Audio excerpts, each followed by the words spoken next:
Hi friends, இன்றைக்கி நம்ம பார்க்கக்கூடிய ஃப்ரீ ஆன்லைன் ஆரி கிளாஸில் சிங்கிள் பட்டன் ஃபோல்ட் ஸ்டிச் தான் பார்க்க போகிறோம்.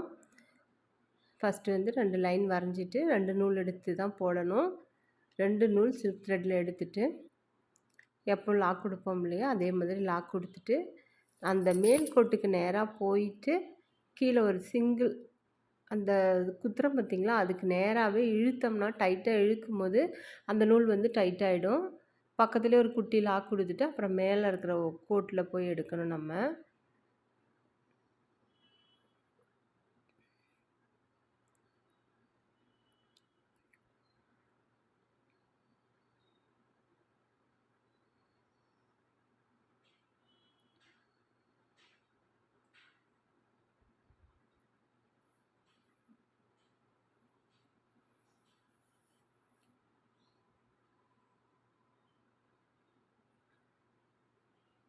நம்ம நூல் வந்து இந்த மாதிரி பிசுறாமல் வர்றதுக்காக 2 நூலையும் சேர்த்து ட்விஸ்ட் பண்ணிவிட்டு கூட நம்ம போடலாம். நம்ம எடுக்கிற பிராண்டும் வந்து நல்லா வந்து ஸ்டாண்டர்டான கம்பெனியாக இருந்துச்சுன்னா நல்லா நூல் பிரியாமல் வரும்.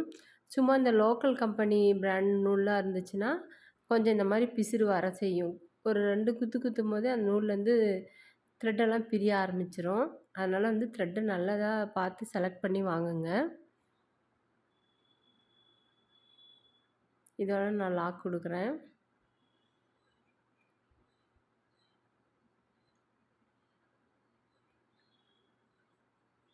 நம்ம சில்க் த்ரெட் போடும்போது கொஞ்சம் வந்து டஃப்பாக இருக்க மாதிரி தான் தெரியும். அந்த நூல்லாம் பிசுறும். ஒரு நூல் மட்டும் கைக்கு வரும், ஒரு நூல் வந்து கிடைக்காது. அதனால் கொஞ்சம் பிகினர்ஸ் வந்து பொறுமையாக போடுங்க. நான் அந்த சிங்கிள் பட்டன் ஹோல்லையே எப்படி வந்து ஒரு ஹார்ட்டின் ஷேப்பில் போடுறோம் அப்படிங்கிறத போட்டு காட்டுறேன். எப்போவுமே நீங்கள் ஸ்டிச்சஸ் வந்து கற்றுக்கும் போது ஸ்டிச்சஸ் போட்டு பார்த்ததுக்கப்புறமா ஷேப்ஸ் வரைய ஆரம்பிச்சிருங்க.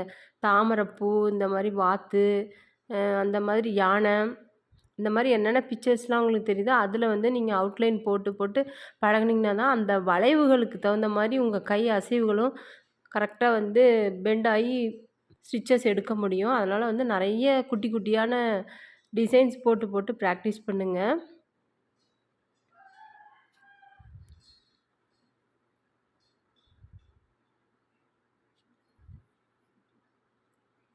இந்த வளைவுகள்லாம் வரும்போது நம்ம கையை வந்து எப்படி வளைச்சி எடுத்துகிட்டு போகணும். இப்போ வந்து கையில் ஸ்டாண்ட் இந்த ஃப்ரேம் சின்ன ஃப்ரேம் 18 இன்ச்சஸ்ங்கிறதுனால நம்ம ஃப்ரேமை திருப்பி கூட போடுறதுக்கு வாய்ப்பு இருக்குது. ஆனால் வந்து நம்ம பெரிய கட்டில் போட்டு போடுறோம் பார்த்திங்களா, துணி ஃபிக்ஸ் பண்ணும்போது துணி அப்படியே ஃபிக்ஸ் ஆகிருக்கும்.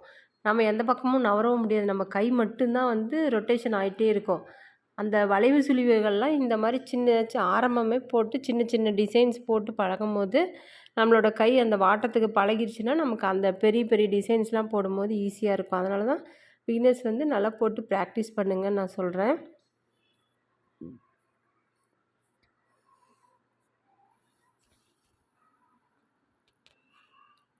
ஆரம்பம் கொஞ்சம் கஷ்டமாக இருக்க மாதிரி தான் இருக்கும். ஆனால் எதையுமே விட்டுறாதீங்க.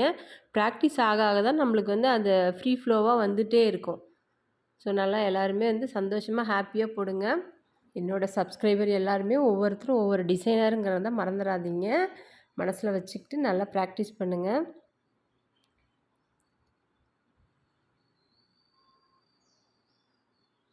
நம்ம நெக்ஸ்ட்டு கிளாஸ் அடுத்த வீடியோவில் பார்க்கலாம். தேங்க்யூ.